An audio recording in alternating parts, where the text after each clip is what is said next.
नमस्कार, मैं मनु सिंह। हमारे साथ है सीनियर एडवोकेट मिस्टर शेष कुमार। क्या होती है आईपीसी, बहुत सारे नागरिक का क्वेश्चन। हेलो एवर्स, very good morning. So today we going to take user question. आज हम 4-5 क्वेश्चन लेंगे यूजर्स के। क्वेश्चन को लेने से पहले जैसा हम हर वीडियो में बताते हैं, प्लीज़ इस वीडियो को ज़्यादा से ज़्यादा शेयर कर दीजिए ताकि सेम प्रॉब्लम से अगर कोई परेशान है तो उस तक ये वीडियो पहुंच जाए और उसको भी सोल्यूशन मिल सके। अगर वो इनोसेंट है और इन्फॉर्मेशन के कमी के कारण या अभाव के कारण वो उसको जस्टिस नहीं मिल पा रही, तो उस तक ये इन्फॉर्मेशन पहुंच सके और अपनी डेमोक्रेसी ज़्यादा से ज़्यादा स्ट्रांग हो सके। अगर आप नए हैं तो प्लीज़ बेल आइकन दबा दीजिए और सब्सक्राइब कर लीजिए वीडियो, ताकि आपके पूछे गए क्वेश्चन का नोटिफिकेशन आए तो आप तक पहुंच सके।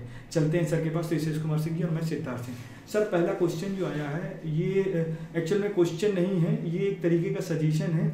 ये नरसिंह इनका नाम है, राज पुरोहित। इन्होंने कहा है, सर जी आपके वीडियो में आवाज़ बहुत धीमी है, कृपया आवाज़ को बढ़ाएं, विशेषकर मनु की आवाज़ बिल्कुल ना के बराबर है। तो हम लोग ट्राई कर रहे हैं अपने वीडियो को इम्प्रूव करने की और आवाज़ को भी तेज़ करने की कोशिश करेंगे कि नेक्स्ट वीडियो में आगे से हम कोशिश करेंगे कि थोड़ा तेज बोलें जी। अब हम सॉफ्टवेयर के थ्रू भी उसको अपडेट कर सकते हैं, तो हम कोशिश करेंगे सॉफ्टवेयर के थ्रू करिए कि व्यूअर्स को ज़्यादा से ज़्यादा इसका फ़ायदा मिले। जी, एक क्वेश्चन आया हुआ है सर, ये बहुत मतलब अच्छा क्वेश्चन है। ये आबिद हुसैन ने पूछा है, how many chance for stay order. ये जानना चाह रहे हैं कितनी बार हम स्टे ऑर्डर ले सकते हैं किसी एक। मैं बताता हूँ कि स्टे ऑर्डर के चांस केस के मेरिट पर निर्भर करते हैं जी। आया समझ में जी। आपके केस में अगर मेरिट है जी तो 100% स्टे होने के चांसेस हैं जी। और अगर मेरिट नहीं है तो उसी हिसाब से स्टे के चांसेस भी कम हो जाते हैं। अच्छा। क्योंकि जो भी कोर्ट पे प्रेजेंटेशन होता है वकील द्वारा जी, वो केस के मेरिट पर मतलब कितना आपका हक बनता है, वो चाहे कागज से चाहे बिना साक्ष्य से प्रमाणित ना हो, या अगर आपके खिलाफ किसी केस में कोई सजा हो जाती है तो भी कितना मेरिट आपके साथ है जी। ठीक है जी। तभी आपको स्टे मिलता है। अच्छा। स्टे ऐसा नहीं कि मांगने से मिल जाता है। जी। स्टे के लिए मेरिट दिखाना पड़ता है, अधिवक्ता उसमें प्रेजेंटेशन करता है जी। और अगर आपके केस में दम है, अगर आपको फर्जी फंसाया गया है जी। तभी आपको स्टे मिल सकता है। या कोई सिविल केस है जी। उसमें भी अगर आपकी हकीकत क्लियर होती है जी। तो स्टे मिलने के चांसेस ज़्यादा होते हैं। जी। अगर फॉल्स केस है तो फिर स्टे के चांसेस उतने ही कम हो जाते हैं। सर, ये एक्चुअल में स्टे होता क्या है? What is stay? अब वो एक दिन में कोई वकील नहीं हो जाएगा जी, है ना जी। स्टे होता है किसी जमीन का विवाद हो तो भी स्टे होता है जी, है ना। सिविल केस में भी हो सकता है, क्रिमिनल केस में भी हो सकता है। किसी को सजा हो गई तो अपील निगरानी करके स्टे ले लिया सुपीरियर कोर्ट से। नहीं तो स्टे इज समथिंग लाइक कि जजमेंट मिल गया क्या? हाँ, वही जजमेंट ही होता है स्टे। अच्छा, ऐसा नहीं कि तरह से कोर्ट का आदेश होता है। एक जनरल लोगों में तो ये भ्रांति, मुझे स्टे मतलब कि रोक दिया गया केस को। रोक दिया गया केस को नहीं रोक दिया, उसके ऑपरेशन को रोका गया जी। ऑपरेटिव पोर्शन को। जैसे कोई ऑर्डर हुआ जी। किसी को आजीवन कारावास हो गया, अब उसने हाई कोर्ट में रिट डाला या अपील डाला, निगरानी डाला, जो भी वहाँ जाके उसने प्रेयर किया तो उस कोर्ट ने उसको सस्पेंड कर दिया ऑर्डर को जी। तो उसी को स्टे केस कंप्लीट होते तक जी ये इस दिन तक सुना न जाए तब तक के लिए इसको स्टे किया जाता है। अच्छा। आदेश को रोका जाता है, उस कंप्लाइंस आदेश का जी एक तरह का तो ये स्टे हो गया जी।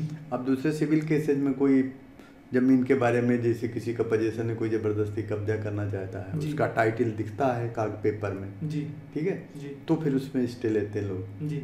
तो इस तरह से स्टे शब्द बहुत वेरिएशन है उसमें समझने में, है ना। अलग अलग जगहों पे अलग अलग तरह से प्रयोग होता है।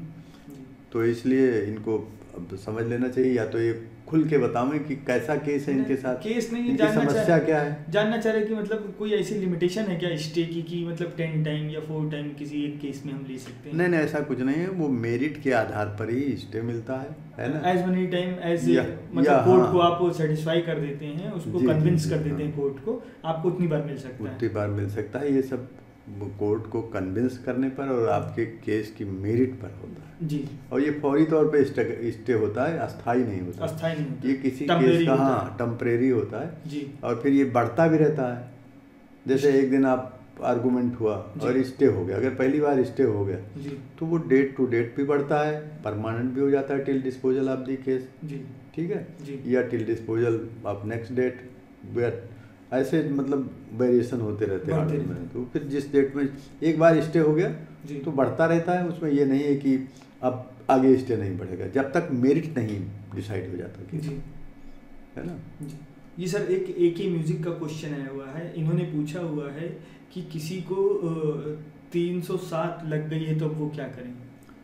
307 लग गई है तो ये बहुत जान से मारने का प्रयास है। 307 में गंभीर अपराध है जी, आया समझ में। इनको कोर्ट पे हाजिर होकर ट्रायल कराना चाहिए केस का जी, है ना जी।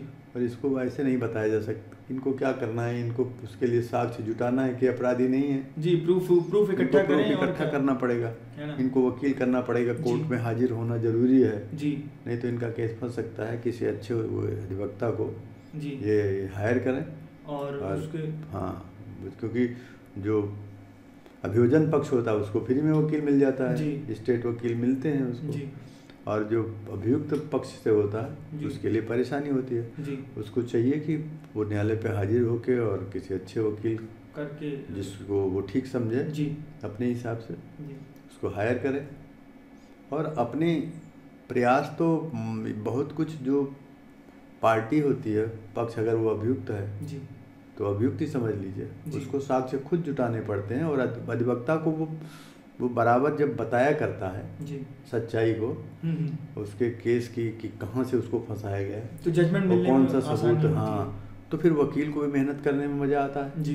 साक्ष्य अगर जुटा देता है क्लाइंट जी तो फिर वो उसके लिए बहुत उपयोगी होता है जी। बहुत कुछ क्लाइंट के मेहनत पर ही निर्भर करता है केस जी, क्योंकि वकील तो उसके कहने के अनुसार ही प्रेजेंट करता है केस को जी, है ना जी।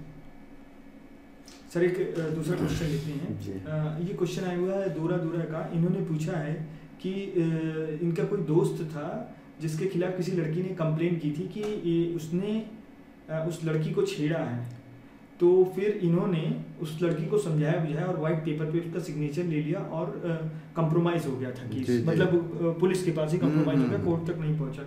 तो ये जानना चाह रहे हैं कि आप पुलिस वेरिफिकेशन में कोई प्रॉब्लम आ सकती है? नहीं, कुछ नहीं, जॉब के दौरान वो उसने एप्लीकेशन दिया और वही कंप्रोमाइज हो गया और खत्म हो गया, आया समझ में जी। इनको उसमें परेशान होने की जरूरत नहीं है जी, है ना। लेकिन अगर उस थाने में मतलब पुलिस इनको तंग कर सकती है? नहीं कुछ नहीं, वो सब पेपर डस्ट वो बेकार हो जाते हैं। अच्छा, पुलिस जब कंप्रोमाइज हो गया पुलिस के पास कोई रिकॉर्ड नहीं होता इस तरह से रखने के लिए। अगर FIR होती तब तो उसको रखते हैं जी, वरना ये दरखास्त आती, जाँच हुई, खत्म हुई, डस्ट वो फॉल्स पेपर हो गया, इकट्ठा करके डस्टबिन में डाल दिया जी। उनके पास वही रिकॉर्ड रखते हैं जो FIR होती है, GD आमद करते हैं जिसमें तफ्तीश करते हैं, वो सब पेपर तो रखते हैं जी, ठीक है।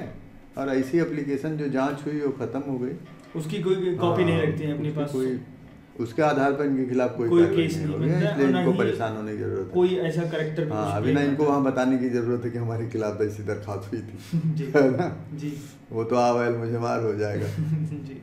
एक सर एक क्वेश्चन है, ये लास्ट क्वेश्चन है इस वीडियो का, ये राधू जी ने पूछा है। इन्होंने कहा है सर इनका जो केस था वो जिला अधिकारी के पास कंप्लीट हो गया जिसमें जजमेंट आ गया, तो ये जानना चाह रहे हैं अब ये कहाँ से कलेक्ट करें रिजल्ट, वो उस ऑफिसर के पास या पुलिस थाने में जाके कलेक्ट करें, और किस तरीके से ये डायरेक्ट हाई कोर्ट में केस दाखिल करवा सकते हैं, ये जानना चाह रहे हैं। ऐसा है, अगर कलेक्टर हर डिस्ट्रिक्ट में कलेक्टर होते हैं जी, और उनके पास स्टोनो होते हैं जी, क्लर्क होते हैं, कोर्ट क्लर्क होते हैं, है ना, अहलमद और पेशकार जो फाइलों को प्रेजेंट करते हैं जी, उनसे इनको मिलना चाहिए जी। अब इनका कैसा केस है? नहीं, जजमेंट आ चुका है, जजमेंट आ चुका है, तो वो कैसा केस है? अगर रेवेन्यू केस है जी तो कलेक्टर के ऑर्डर के खिलाफ कमिश्नर जज निगरानी सुनते हैं, ठीक है, अपील या निगरानी वो इन्हीं कलेक्टर के ही क्षेत्राधिकार का प्रयोग सारे SDM करते हैं, उप जिलाधिकारी जो होते हैं, ठीक है, तो वो भी उनके भी ऑर्डर खिलाफ और कलेक्टर के आदेश के खिलाफ भी। ये अगर क्रिमिनल केस है जैसे 145 CRPC का कोई केस है तब तो डिस्ट्रिक्ट जज देखते हैं, ठीक है, और अगर रेवेन्यू केस है तो कमिश्नर उनके बॉस होते हैं, उनके यहाँ केस की अपील डिवीजन पड़ती है जी। अब अगर यहाँ से भी कोई डिसाइड होता है तो रिट जो है किसी भी केस में हाई कोर्ट जब जहाँ जैसे जुरिस्डिक्शन है उसके आधार पर होता है। इनको ये बताना चाहिए कि कैसा केस इनके खिलाफ डिसाइड हुआ जी, और इनको ऑफिस से ही हर चीज़ कलेक्शन मिल जाता है, ज़्यादातर जितनी एप्लीकेशन डिसाइड होती है वो पुलिस के पास जाने की जरूरत नहीं है, ऑनलाइन भी मिल जाता है। अब तो हर केस ऑनलाइन हो गया है। मतलब जजमेंट ये ऑनलाइन भी ले सकते हैं, ऑनलाइन हो ऑफिस में जाता है, ऑफिस में जाके कलेक्ट उसकी कार्बन कॉपी ले सकते हैं। जी जी, नकल ले मिल जाएगी वहाँ जी, जी, जिसको लेकर हाई कोर्ट भी जा सकते हैं। High court. अच्छा सर, ऐसा है कि बगैर लोअर कोर्ट के कोई हाई कोर्ट जा सकता है क्या जजमेंट लिए? नहीं, ऐसा नहीं। जो चीज़ लोअर कोर्ट के क्षेत्राधिकार में पहले वहाँ सुनाना, पहले वहाँ पे डिसीजन जरूरी होता है, ऐसा उसके बाद ही नहीं आप वहाँ जाएंगे तो वहाँ वापस हो जाएंगे। अच्छा, सारी चीज़ें हाई कोर्ट ही सुनेगा तो लोअर कोर्ट क्या करेगी? जी, है नहीं, सबका क्षेत्राधिकार अलग अलग बनाया गया है जी, और सक्षम कोर्ट में इनको चाराजोई करनी चाहिए। ठीक है sir, thank for your time. तो व्यूअर्स, आपने देखा किस तरीके से हम लोगों ने आज 4-5 क्वेश्चन लिए। अगर इससे रिलेटेड आपके पास कोई क्रॉस क्वेश्चन है तो प्लीज़ पूछिए और इस वीडियो को ज़्यादा से ज़्यादा शेयर कर दिए ताकि सेम प्रॉब्लम से कोई परेशान है तो उस तक ये वीडियो पहुंच जाए। और अगर आप नए हैं तो प्लीज़ सब्सक्राइब कर लीजिए, बेल आइकन दबा दिए ताकि लेटेस्ट अपडेट आए तो आप तक पहुंच सके और आपके पूछे गए क्वेश्चन का नोटिफिकेशन आपको मिल सके। अपनी डेमोक्रेसी को स्ट्रॉन्ग करने के लिए ज़्यादा से ज़्यादा शेयर करिए। Thank for watching.